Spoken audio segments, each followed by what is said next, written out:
Iniciando a gravação.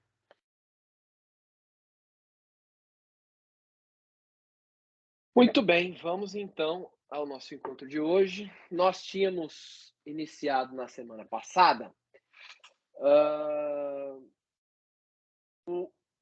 os artigos de fé contidos no credo. Nós tínhamos iniciado explicando um pouco do que era o credo e iniciamos no primeiro artigo, que é o artigo que se refere a Deus propriamente dito. É o início da oração que fala: creio em Deus Pai Todo-Poderoso, Criador do céu e da terra. E na semana passada, não, no encontro passado, nós começamos a entender que é o credo propriamente dito, a revelação de Deus por meio do credo. Falamos no nome de Deus, da importância, da força no nome, como que Deus se revela a partir do seu nome. E a gente encerrou exatamente quando vimos ali, quando Deus se apresenta ao seu povo como eu sou. Moisés pede para que Deus diga, quando o povo me perguntar o seu nome, qual é o seu nome? Que nome eu digo? E Deus fala para Moisés, diga então que eu sou. E aí nós vimos que no hebraico original do Antigo Testamento, onde o livro do Êxodo foi escrito, na língua em que o livro do Êxodo foi escrito, nós temos que o verbo ser, ele não é um verbo de ligação como é no português. Quando a gente fala, por exemplo, eu sou fulano, você não usa o sou em hebraico, você falaria eu fulano, eu Emerson, eu Gabi, eu Manelina, eu Lorival. Não existe o verbo ser, ele não é utilizado para ser essa ligação entre o eu e o nome. Porque o verbo ser, ele representa uma coisa muito mais consistente no idioma hebraico. Então, nós temos duas análises em cima desse verbo. A primeira nós falamos no encontro passado, que é a interpretação que foi dada a esse trecho, até porque nos originais, nas primeiras traduções, a tradução não é nem o eu sou. Na verdade, o texto em todo é eu sou aquele que sou, ou eu sou aquele que estou.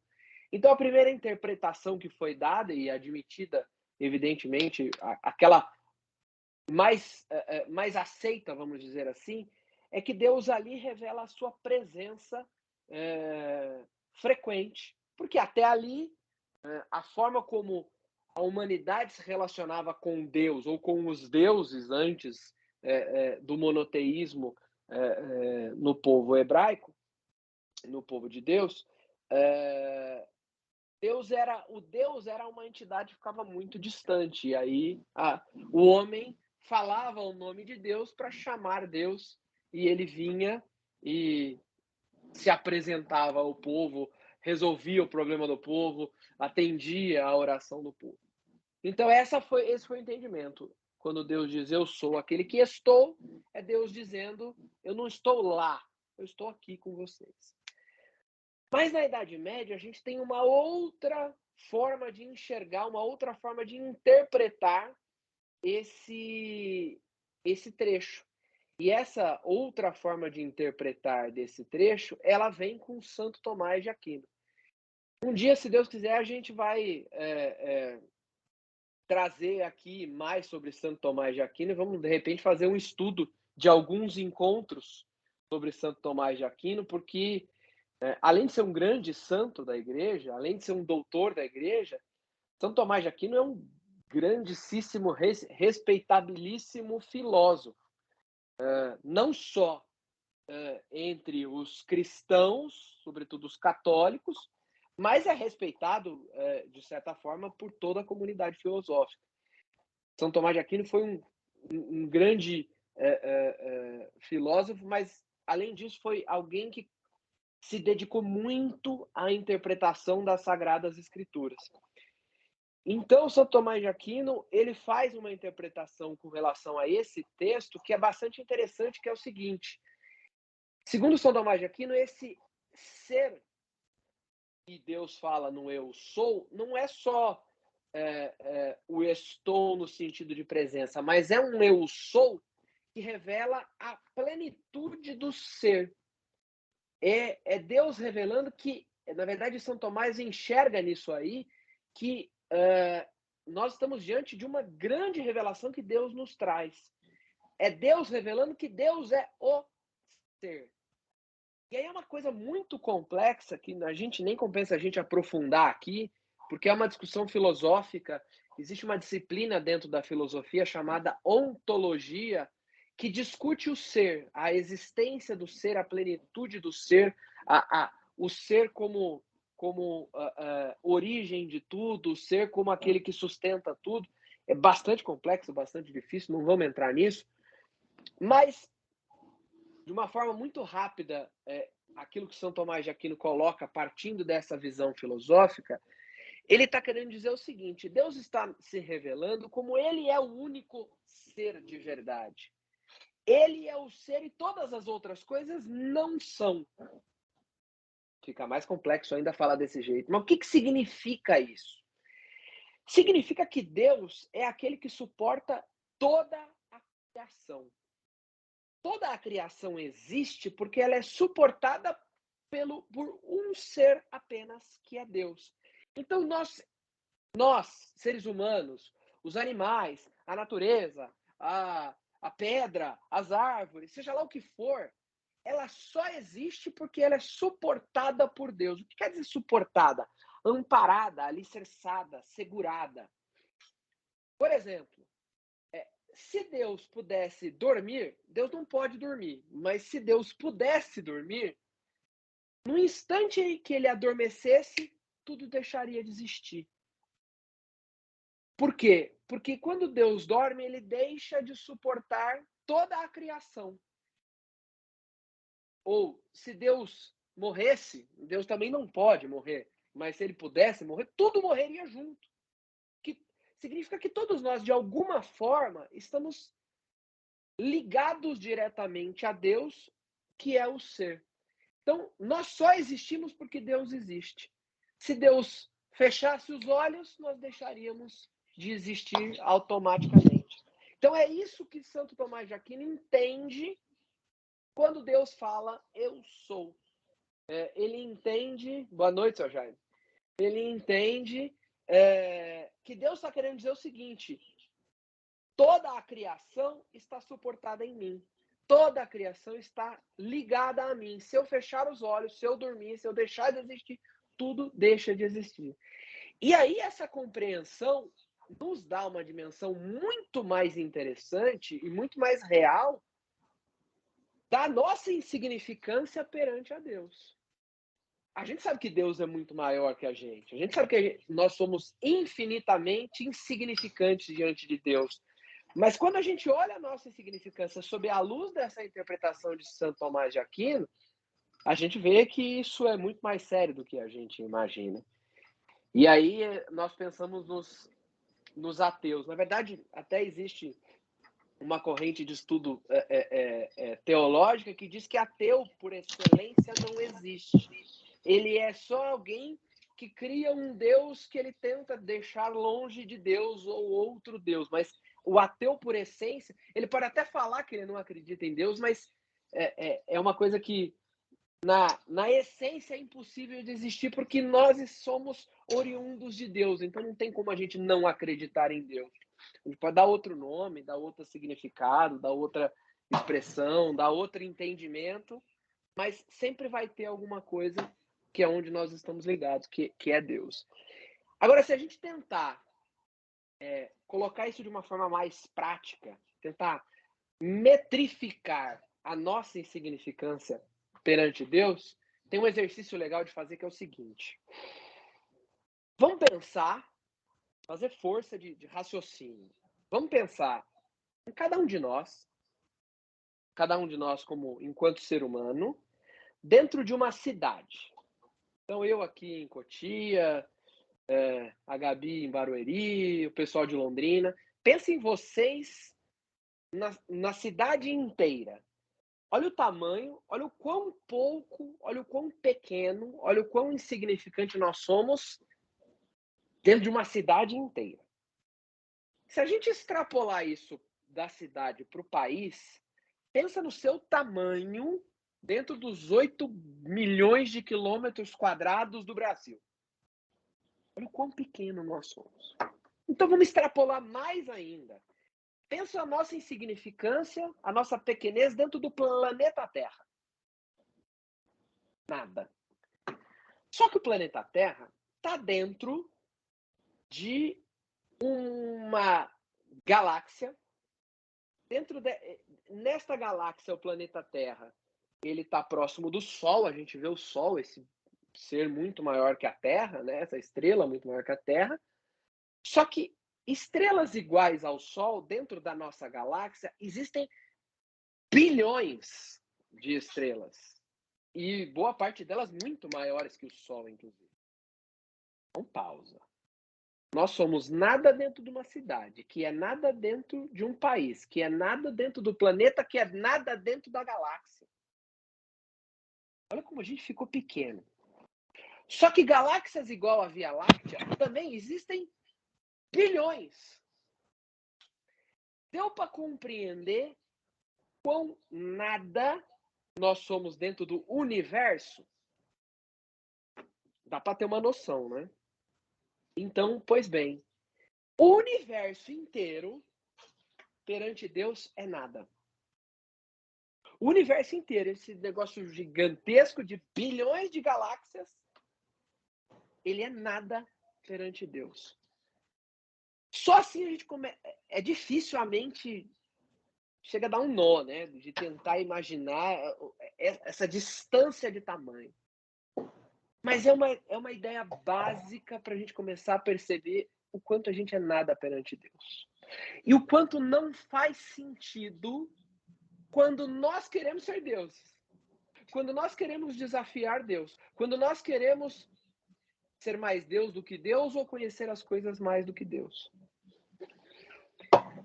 Bom, diante dessa comparação escalafobética da nossa insignificância perto de Deus, a gente passa para um conceito que é muito importante a gente trazer essa ideia da nossa insignificância mediante Deus para esses dois próximos conceitos que a gente vai ver daqui para frente. O primeiro deles, ele é, de certa forma, polêmico. O primeiro é que Deus é a verdade. Então, Deus é o ser, nós acabamos de ver. Em Deus, tudo está sustentado, tudo está suportado, tudo está ligado. E Deus, além de ser o ser propriamente dito, também ele é a verdade. Não é só que Deus fala a verdade, ele é a verdade propriamente dito. Mas quando a gente fala em verdade, nós não estamos falando em verdade oposto de mentira, que esse é um erro que a gente faz. A gente, quando vai buscar o antônimo, o oposto, o contrário de verdade, a gente usa a palavra mentira, mas está errado. Está errado. Mentira não é o contrário de verdade. Porque verdade é algo muito maior do que uma simples mentira. Essa é a verdade que é Deus. É o que a gente chama de verdade com V maiúsculo. Tá? O problema é que, falando assim, parece difícil entender o que é verdade, então. Mas é difícil entender o que é verdade, porque a gente vive num mundo hoje em que nesse mundo existem milhões de verdades. A minha verdade, a sua verdade, a verdade do meu vizinho, a verdade do ator da televisão, a verdade do influencer da rede social, a verdade desse, daquele outro. Cada um tem a sua verdade, a minha verdade. Desculpa. E essa difusão de verdades, ela gera, dentre outras coisas, algo que a gente vai falar mais para frente, mas só para não perder a linha, que é um negócio chamado relativismo, que é uma das grandes pragas da humanidade, pragas do nosso mundo contemporâneo.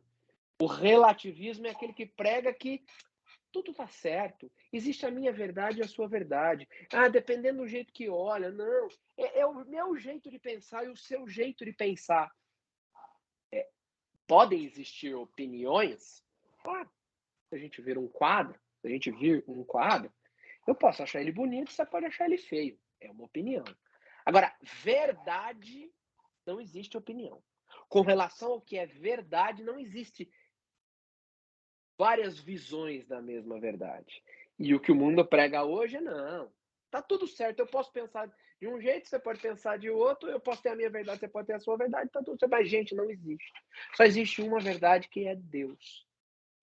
E aí, por causa dessa praga, desse relativismo, nós somos obrigados a aceitar uma série de asneiras que o mundo prega por conta disso, como se fosse verdade. Mas, de novo, só existe uma verdade. E importante. E essa verdade não é nem minha, nem de nenhum de nós aqui, nem de ninguém que está assistindo gravado, e nem de ninguém em lugar nenhum.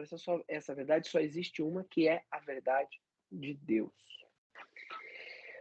Chesterton, eu já falei dele aqui, é um jornalista, filósofo, não estudou teologia, mas era um grande teólogo, apesar de tudo. Ele tem uma frase que é maravilhosa, que eu não sei se eu já falei dela, mas ela encaixa muito bem aqui nessa situação. Segundo Chesterton, o homem foi concebido para duvidar de si mesmo, mas não duvidar da verdade. O homem foi concebido para duvidar de si próprio, mas não duvidar da verdade. Só que o homem moderno inverteu as coisas. O homem moderno, ele não duvida de si próprio, ele acha que ele está sempre certo, mas ele duvida da verdade o tempo inteiro, porque a verdade não lhe agrada. Agora, a gente usou o homem moderno por causa da frase de Chesterton, mas na verdade isso não é um fenômeno tão contemporâneo assim. Onde é que começa esse relativismo e essa proliferação de verdades, que cada um tem uma verdade e todo mundo tem que aceitar quaisquer que sejam as verdades? Isso começa lá na Idade Média, no finalzinho da Idade Média, no século XVII, com um cidadão chamado René Descartes. René Descartes foi um filósofo, matemático, cientista. Na escola, a gente aprende que ele é um cara excepcional. Até ele tem muitas contribuições, mas as porcarias que ele deixou para a humanidade ninguém conta. E uma das porcarias que ele deixou, que arrebentou com o ser humano enquanto ser pensante, como ele mesmo diz, a frase penso, logo existo é do René Descartes. Ele, por exemplo, o que ele fez legal? O plano cartesiano, a gente estudou em matemática lá, o X, eixo Y, etc. E tal, isso aí foi ele que inventou. Mas o Descartes, ele é um dos fundadores de um negócio chamado racionalismo moderno. Isso é uma praga. O racionalismo moderno, ele, dentre outras coisas, ele criou que a dúvida metódica, a dúvida sistemática é o método de investigar a verdade. Com isso, todo mundo passou a duvidar de tudo, inclusive da própria verdade.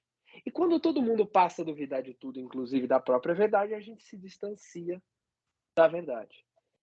Então, lá tem muita coisa que vem de terrível, que degradou a humanidade no século XVII. Depois vem Iluminismo, Revolução Francesa e outras coisas do gênero. Mas a cagada começa já com o racionalismo moderno do Descartes. Então, Descartes que implanta esse método científico de duvidar de tudo. Eu posso duvidar de tudo. Mesmo que eu apresente uma verdade absoluta para você, você pode duvidar. E é engraçado, porque o Descartes apresenta algumas verdades absolutas como o plano cartesiano. Você não tem como contestar. Ali está uma coisa clara e evidente. E o plano cartesiano revela tantas outras verdades absolutas matemáticas. Mas ele, por princípio, dizia que não. Que por mais que seja uma verdade na sua frente, você pode duvidar e é seu direito. E aí, quando você encontra a verdade, você sente que é verdade, mas mesmo assim você tem razão para duvidar. Mas, caramba, o que é então verdade? Trazer o exemplo mais simples, dos mais simples de verdade. Quanto que é 1 mais 1? É 2. 1 mais 1 é 2 aqui no Brasil, 1 mais 1 é 2 na Alemanha, na China, no Japão. 1 mais 1 é 2 em Marte, em Júpiter, em Saturno, na Lua, na Via Láctea, em qualquer outra galáxia. 1 mais 1 vai ser 2 sempre. Isso é uma verdade. Não adianta você discordar que 1 mais 1 é 2, que 1 mais 1 vai ser 2. Ah, a gente pode ir lá e mudar o número, o símbolo, e ao invés de fazer esse símbolo aqui, eu fazer esse símbolo aqui e falar que é 3. Não, você mudou o nome, você mudou o símbolo, mas uma coisa mais uma coisa vai ser sempre 2 coisas e não tem como mudar. Isso é verdade. Ah, beleza, a gente pode achar, não, mas de fato isso é uma verdade que não tem como contestar. O problema é que existem outras verdades que são tão incontestes quanto 1 mais 1 é 2, que as pessoas, por uma série de razões, sejam elas de propósito ou não, seja ela por pura ignorância, ou até mesmo por desonestidade intelectual, verdades que são absolutas hoje são tidas como não, eu penso diferente, então eu posso fazer o que quiser. Por exemplo, Deus criou o homem e a mulher. E quando ele criou o homem e a mulher, ele determinou que para gerar um novo ser humano, o homem e a mulher têm uma relação conjugal e sai um outro ser humano. Isso é uma verdade inconteste. X mais XY gera ser humano. Isso é ciência, inclusive. A ciência descobriu uma forma de reproduzir uma verdade absoluta que Deus nos mostrou e está lá desde o Gênesis. Mas o mundo de hoje quer dizer que não. O mundo de hoje quer dizer que não, que homem pode ficar grávido, que 2 mulheres podem se unir e gerar um filho. Eu não estou falando nem de união homossexual aqui, tá? Isso é um outro assunto, é uma outra situação. O mundo está querendo dizer hoje, enfiar na nossa cabeça que não é possível XX mais XX dar ser humano e XY mais XY dar ser humano. Isso é uma verdade inconteste. Deus criou o mundo assim e ele é a verdade, então não adianta ir contra. Mas as pessoas se sentem no direito de dizer: não, eu não concordo, então isso não é verdade. E aí é a hora que a gente pensa assim: caramba, estou buscando Deus para quê? Se já tem um Deus aqui na minha frente que conhece a verdade absoluta, né? Mas não, é o mundo de hoje dizendo a verdade que quer. E aí é que mora o perigo. Se Deus é o ser da verdade e nós queremos criar verdades, de novo nós estamos querendo ser deuses. Ou, se nós não concordamos com a verdade, nós queremos dizer que aquilo não é verdade. Quer tirar um pouco da religião e ir para a essência, para a origem da filosofia? Aristóteles. Aristóteles tem uma definição sobre verdade que é a seguinte: verdade é a adequação da mente do homem à realidade. Então, para Descartes, o homem tem que adequar a sua mente à realidade. Ele tem uma realidade clara ali na frente dele, então ele precisa se adequar e entender aquela verdade. Não é o contrário. Não é a gente modificar a verdade, modificar a realidade dos fatos para que ela entre na nossa mente. Isso é coisa de louco. Isso é coisa de de quem está querendo bater a cabeça no muro. Então, para Aristóteles, nós precisamos mudar a nossa opinião para se adequar à realidade. Gente, isso é Aristóteles que está falando.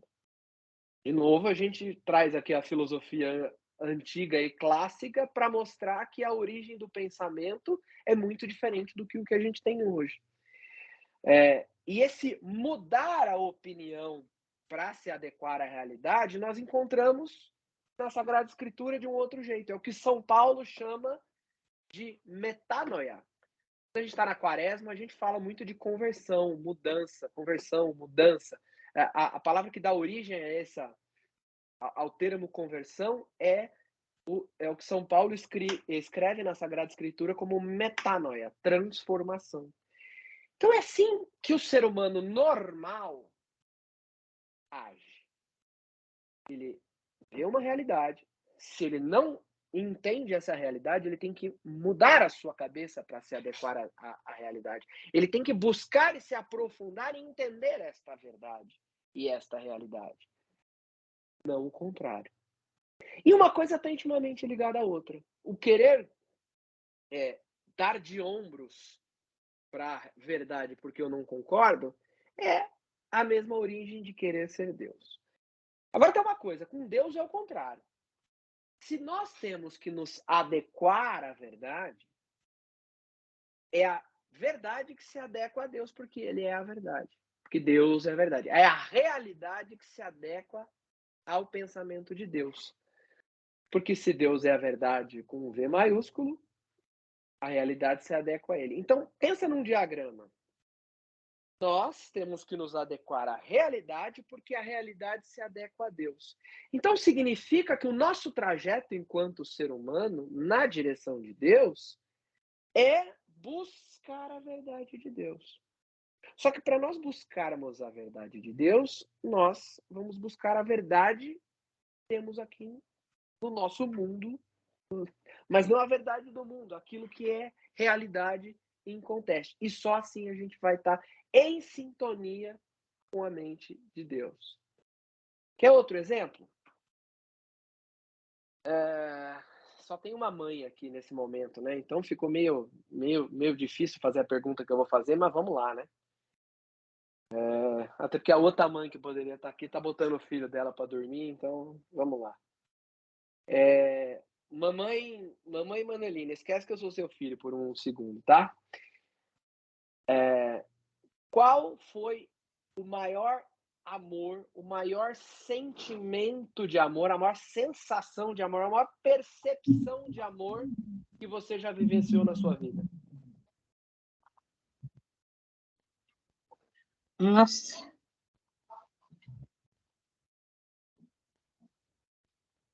De amor. Meu Deus. Vou facilitar. Você consegue encontrar... Esquece que eu sou seu filho, tá? Faz de conta que é só o Jaiminho. Tá. Você já conseguiu encontrar algum outro sentimento na sua vida que se equipare ao amor que você tem pelos seus filhos?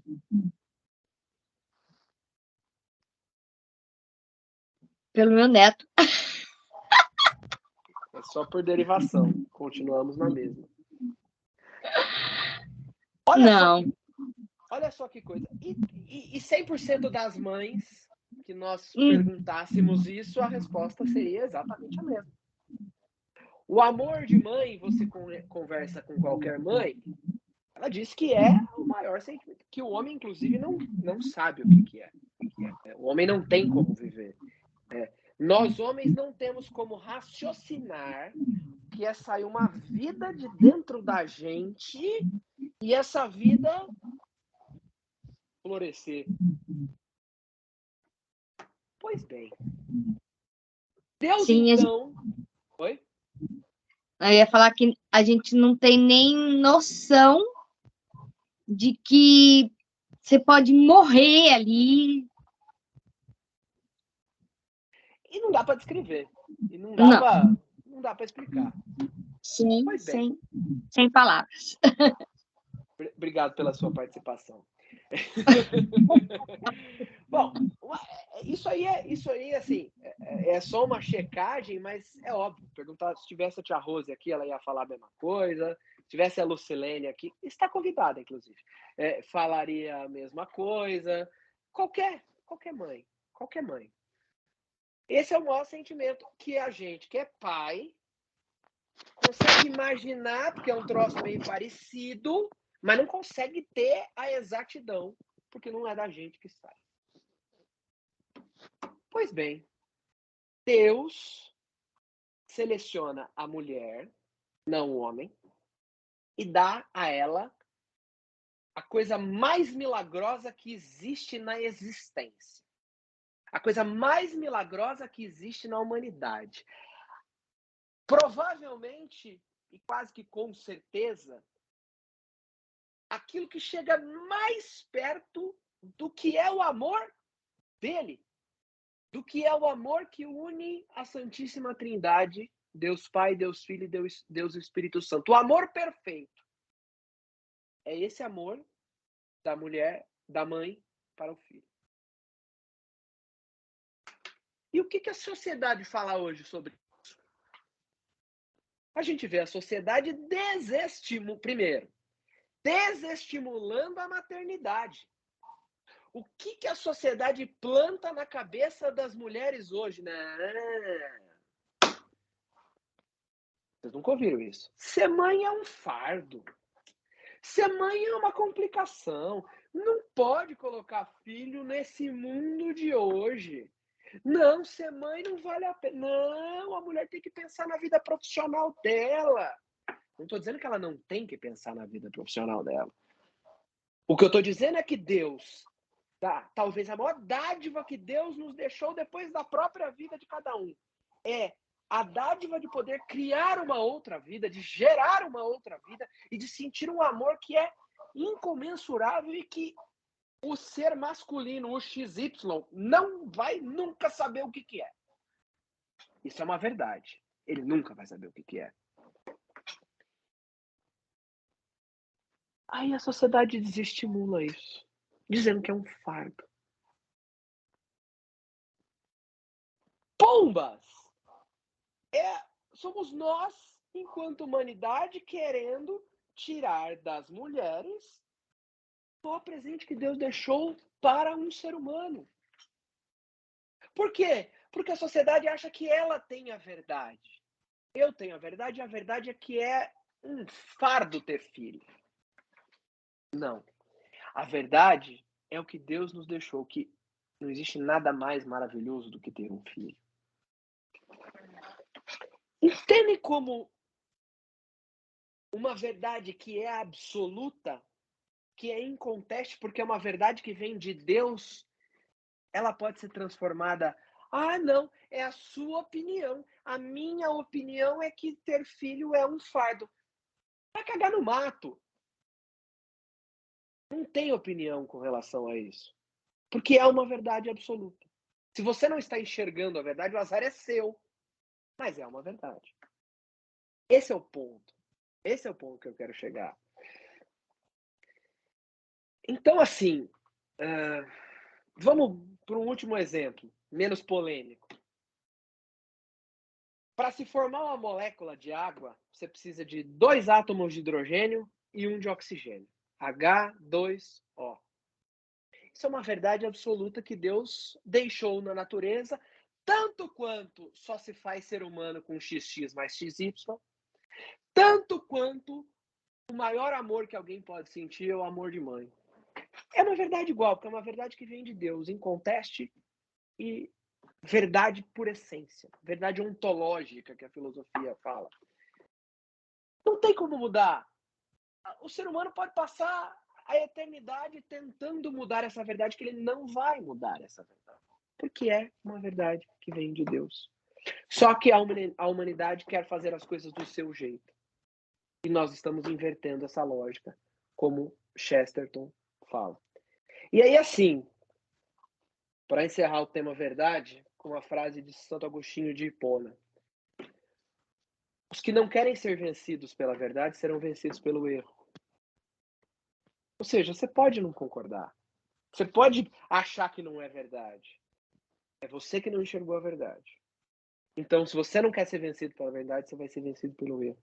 Então, a nossa missão, enquanto cristão, é ignorar qualquer coisa que não seja a verdade de Deus. Mesmo que tenha um mundo inteiro, uma sociedade inteira, mesmo que tenham influenciadores a rodo, mesmo que tenha cancelamento para quem acredita e segue a verdade de Deus. Essa é a nossa função como cristão.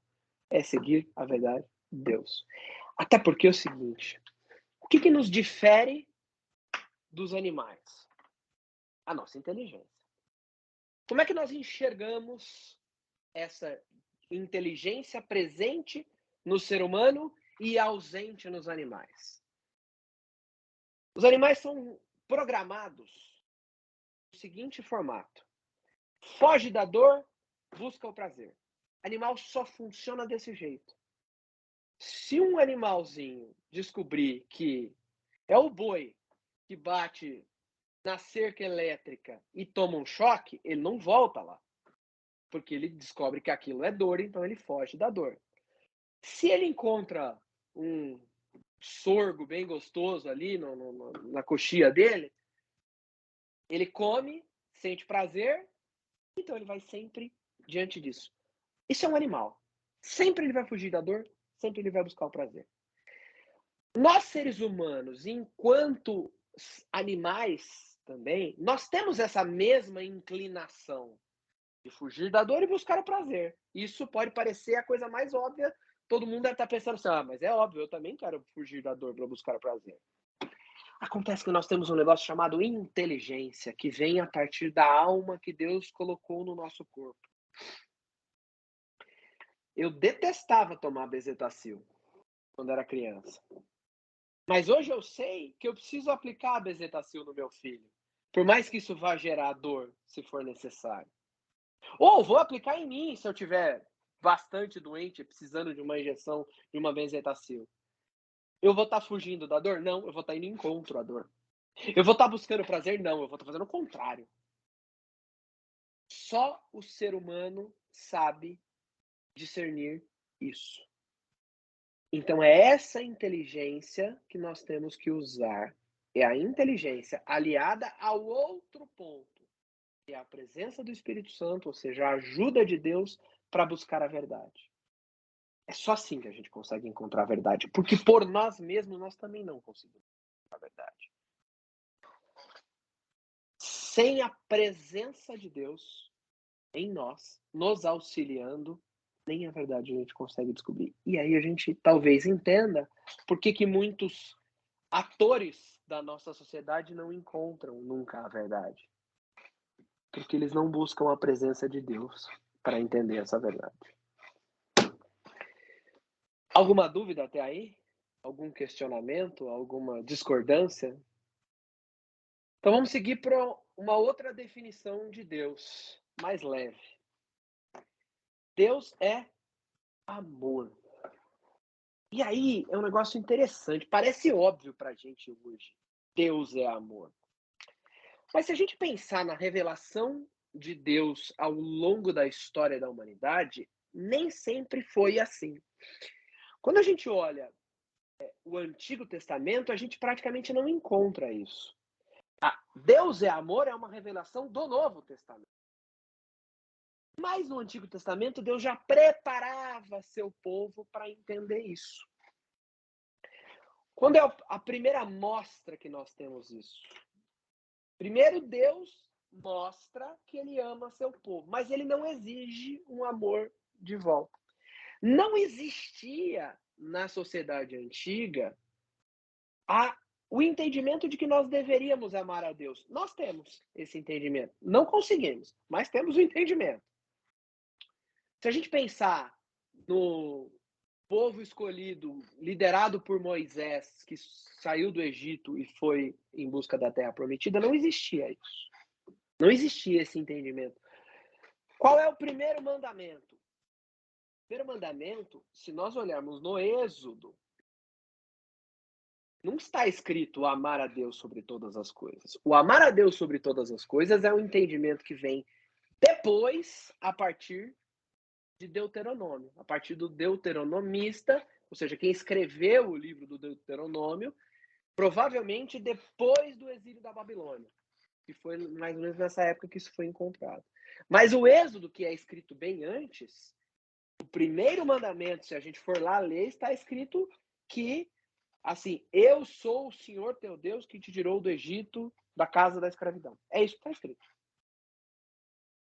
Então, naquele momento ali, não tem esse entendimento de que nós devemos amar a Deus.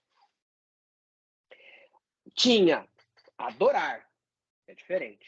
Tinha temer, respeitar. Mas o conceito de amar não cabia para aquele povo. Talvez era muito para aquele povo entender naquele momento, né? Então, primeiro, Deus mostrou que nos amava. Quando Deus vai se revelando para nós, ele mostra que nos ama. E essa comparação primeira que nós encontramos no Antigo Testamento é com a esposa.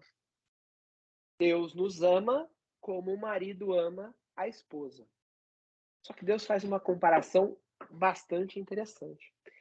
Se a gente for olhar lá no livro do profeta Oséias, logo no capítulo 1 e depois no capítulo 3, Deus vira para o profeta Oséias e fala para o profeta Oséias se casar com uma prostituta.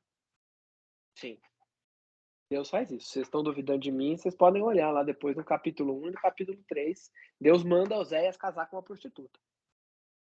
Oséias acha um negócio meio estranho, mas Deus mandou. Olha só! E aí, seu João, tudo bem? Seja bem-vindo. Finalmente consegui entrar num ao vivo, hein? Muito Atrasado? não tem problema. Depois você pega a primeira parte. Para quem não conhece, o João é um grande amigo, um dos irmãos que eu fiz aqui em São Paulo, que eu já conheço há muitos anos, e nos assiste gravado, mas está ao vivo conosco aqui. Exato. Não fala quantos anos, senão revela a nossa idade. Melhor não falar desse assunto. Não. Visto que eu faço 40 domingo, então é melhor deixar quieto. Boa noite a todos. Desculpa o atraso. Fica tranquilo, não tem problema, está perdoado. Então Deus está se mostrando que é esse amor dele. Então ele vira para Oséias e fala... João, você chegou bem numa hora interessante. Nós, para pegar o gancho, para você não ficar muito perdido, estamos entendendo o que significa o Deus é amor. E como que Deus se revelou ser amor para o seu povo ao longo da história. E no Antigo Testamento ele se revela como ele ama o povo, mas ainda não existe esse entendimento de que o povo tem que amar a Deus. Isso é uma coisa que vem só no Novo Testamento. Mas esse primeiro entendimento de que Deus nos ama, a gente encontra uma comparação de o amor do esposo à sua esposa. Só que essa comparação é uma comparação bem safadinha, porque Deus vira para o profeta Oséias e fala assim: case com uma prostituta. O profeta Oséias não entende muito, fica meio na dúvida, mas Deus mandou, ele vai lá e se casa com uma prostituta. O que acontece?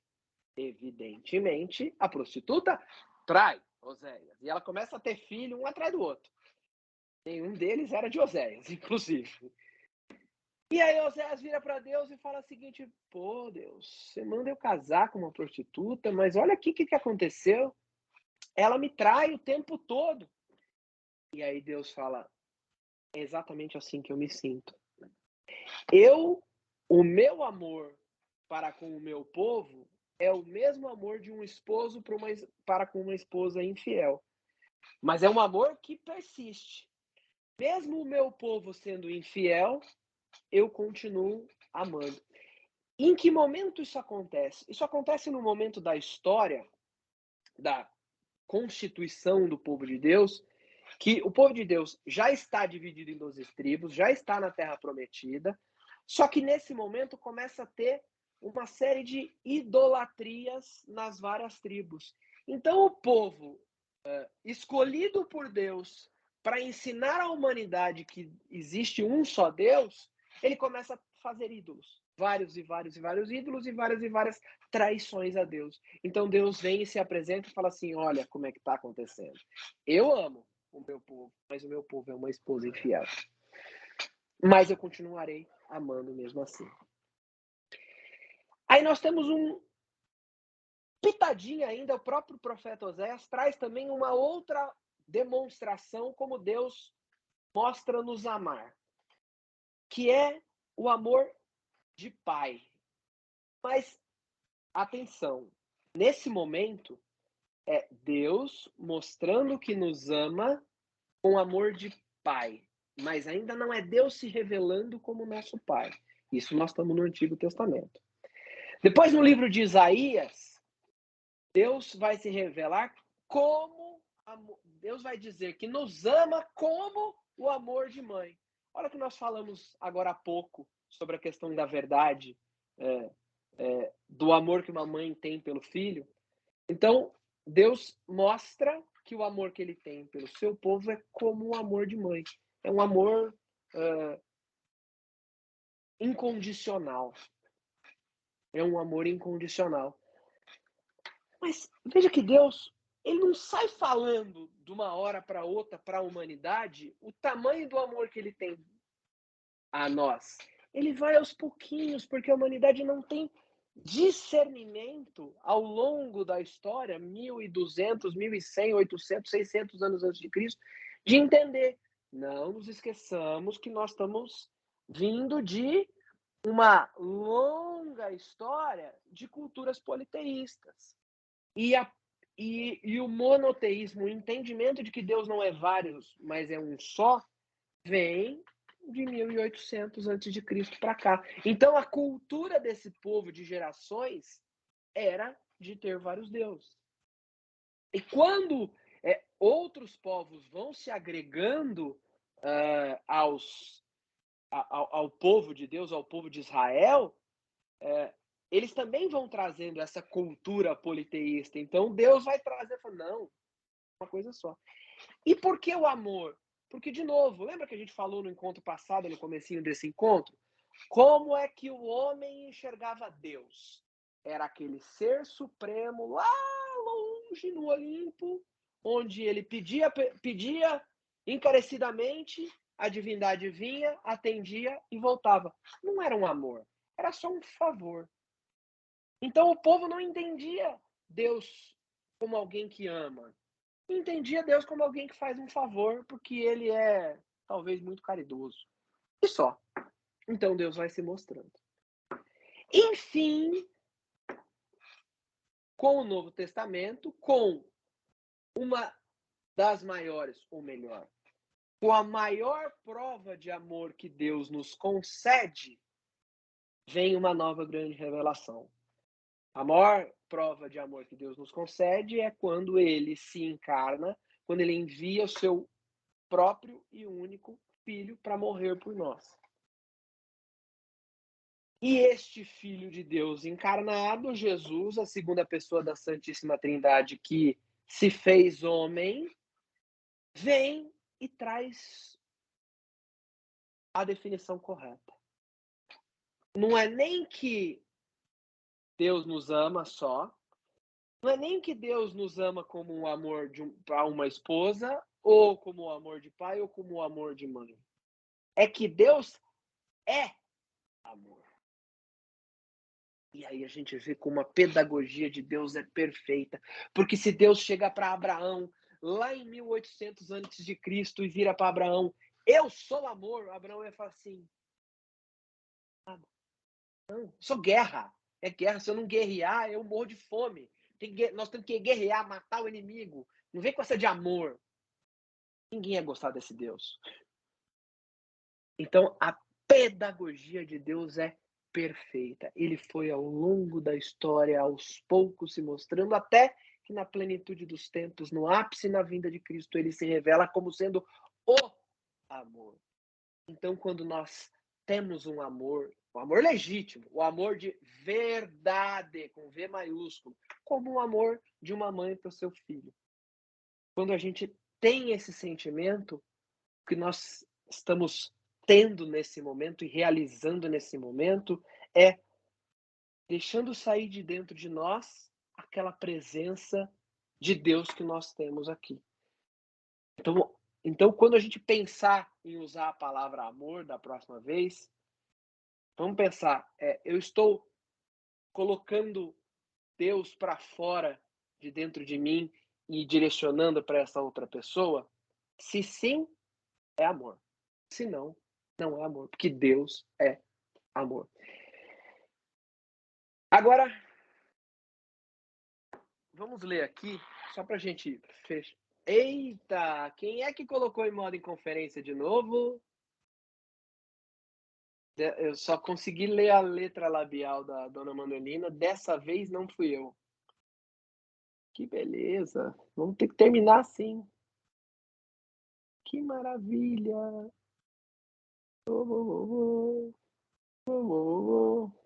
Cadê? Eu já mudei aqui pro orador na minha tela. Volta pro orador, porque senão vai ficar essa coisa estranha. Bom, volta. Enfim. Vamos então fechar essa conversa lendo o que São João, diga-se de passagem, o apóstolo que Jesus amava, a definição dele sobre essa questão de Deus é amor. Aqui. Nós vamos ler lá na primeira carta de São João, no capítulo 4, nos versículos de 7 a 17. Olha o que São João escreve. Amados, amemo-nos uns aos outros, pois o amor vem de Deus. Ou seja, quando eu falei aqui essa questão do amor, que quando a gente tem o amor por outra pessoa, é Deus que sai de nós e vai até outra pessoa, não sou eu que estou falando. Aliás, tudo que eu falo aqui, nada é meu. Sempre vem de alguém que de fato tem o conhecimento. Eu só pego e mando. Mas está aqui, São João está falando. Amemo-nos uns aos outros, pois o amor vem de Deus. E todo aquele que ama nasceu de Deus e conhece a Deus. Aquele que não ama não conhece a Deus, porque Deus é amor. São João trazendo a revelação perfeita desse retrato de Deus. Nisto se manifestou o amor de Deus por nós. Deus enviou o seu Filho único ao mundo para que vivamos por ele. Nisto consiste o amor. Não fomos nós que amamos a Deus, mas foi ele quem nos amou e enviou no seu Filho como vítima de expiação pelos nossos pecados. Amados, se Deus assim nos amou, devemos nós também amar-nos uns aos outros. Ninguém jamais contemplou a Deus. Se nos amarmos uns aos outros, Deus permanece em nós, e o seu amor em nós é realizado. Nisto reconhecemos que permanecemos nele e ele em nós. Ele nos deu o seu Espírito, e nós contemplamos e testemunhamos que o Pai enviou o seu Filho como Salvador do mundo. Aquele que confessa que Jesus é o Filho de Deus, Deus permanece nele e ele em Deus.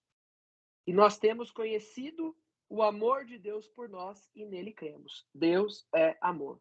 Aquele que permanece no amor, permanece em Deus e Deus permanece nele.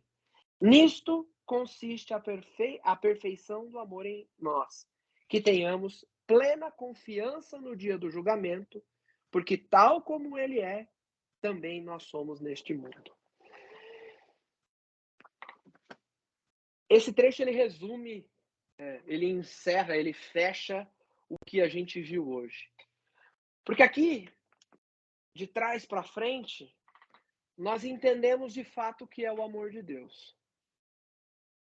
Ainda que nós não, na nossa insignificância, na nossa vida cheia de pecados, na nossa vida com ausência de força para seguir a Deus e amar como Deus nos pede, mas ainda assim a gente entende esse conceito de que quando nós falamos em amor de fato, não é Deus nos pede isso não é só porque ele quer que nós sejamos legais com o nosso irmão.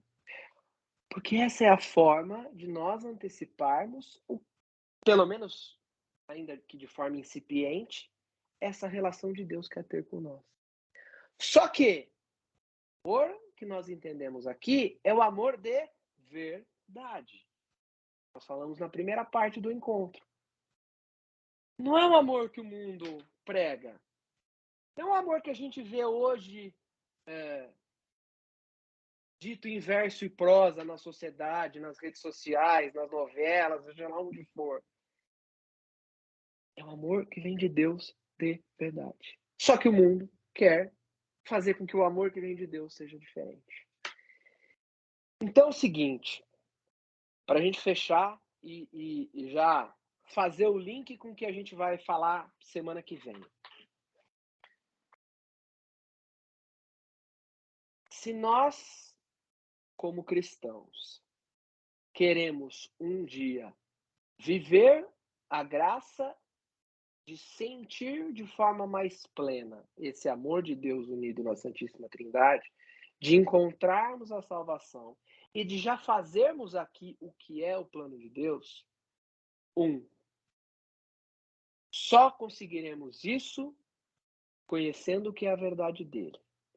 E só conheceremos o que é a verdade dele se a gente buscar um estudo, com aprofundamento, com exemplos que vêm dele e, principalmente, guiado pelo Espírito Santo, pedindo a ajuda dele, para que Deus nos mostre o que é verdade. Só assim a gente vai saber qual é a verdade, qual é o caminho e como a gente vai amar, como Deus nos pede. E por que a gente quer tudo isso? Porque, no final das contas, o nosso plano final, a nossa meta final, é retornar a Deus nessa união perfeita.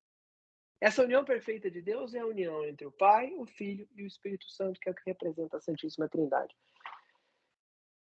Lembra que nós falamos no começo, então? Deus é o ser.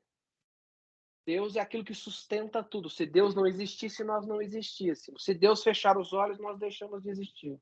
Então significa que o que existe aqui, é Deus que nos cria. Nós estamos ancorados nele. Só que por conta do pecado original, a gente não consegue sentir esse amor, não consegue viver essa graça. Então a gente tem que retornar a esse caminho. Para isso,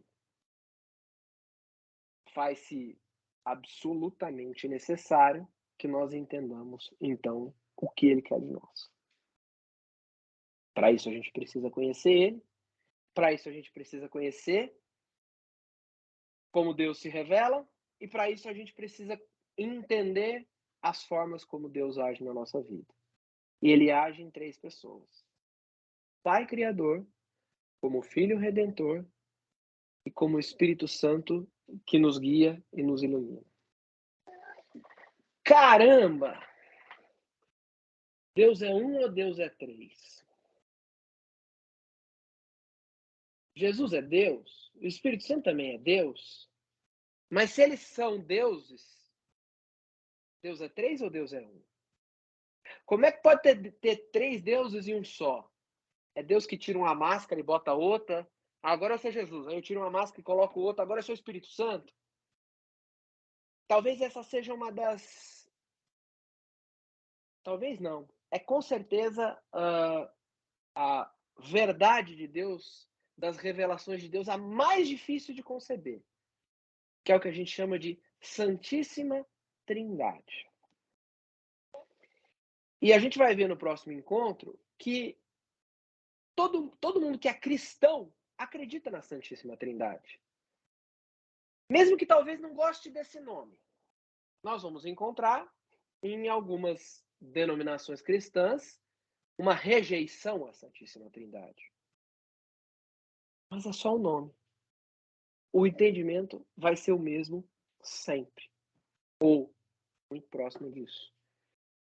Então, no próximo encontro, a gente vai falar se Deus é Pai, se Jesus é Deus, se o Espírito Santo é Deus, se eles são 3 ou se eles são 1, se eles são 1 ou se eles são 3, e como é que 1 é 3, 3 é 1. Na semana que vem a gente vai falar sobre isso. Ficou alguma pergunta, alguma dúvida, algum comentário, alguma colocação, alguma necessidade, algum qualquer coisa? Não? Ótimo. Semana que vem não posso perder, porque meu filho no catecismo, você sabe. Depois da primeira aula, essa já foi pergunta dele. Mas é Deus, é Jesus? São 3, é 1, são 2? Então, semana que vem não posso perder. Eu escuto no catecismo uma pergunta que é assim, na evangelização. Para quem eu rezo? Eu rezo para Deus, eu rezo para Jesus ou eu rezo para o Espírito Santo? Eu posso chamar os 3 na oração ou eu tenho que chamar um só? Gente, é a coisa mais normal do mundo não entender isso. É isso aí. É a coisa mais normal do mundo não entender isso. Tem uma pessoa, que eu não vou revelar o nome, evidentemente, muito católica. Essa pessoa é fervorosa de a missa e não sei o que, encontro e bababá, já participou disso, daquilo, daquele outro. Que um dia, numa conversa recentemente, esse assunto acabou entrando e eu falei, não, mas Jesus é Deus. Jesus é Deus? Como Jesus Pode é falar Deus? quem é. Não vou falar quem é. Seja ética e não fale quem é. Como Jesus é Deus? É normal, então.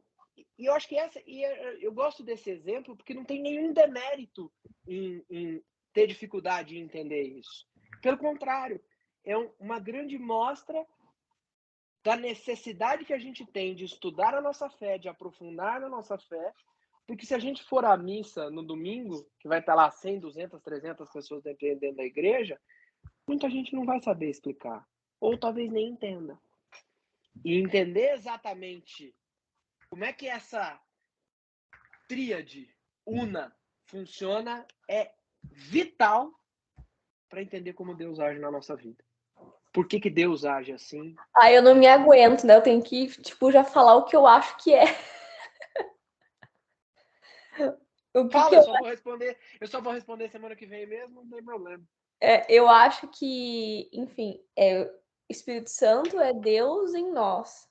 Jesus é Deus que se fez homem, né? E Deus é o Deus criador. Mas do mesmo jeito que, por exemplo, Jesus, ele é Deus e ele é homem, não é nenhum e nem outro, a Santíssima Trindade também. Eles são um só e também são 3. Tá no caminho. Tem que corrigir alguns termos aí, mas a gente vai falar semana que vem, porque senão nós vamos ficar mais 1 hora aqui. Deixa eu parar a gravação aqui pra gente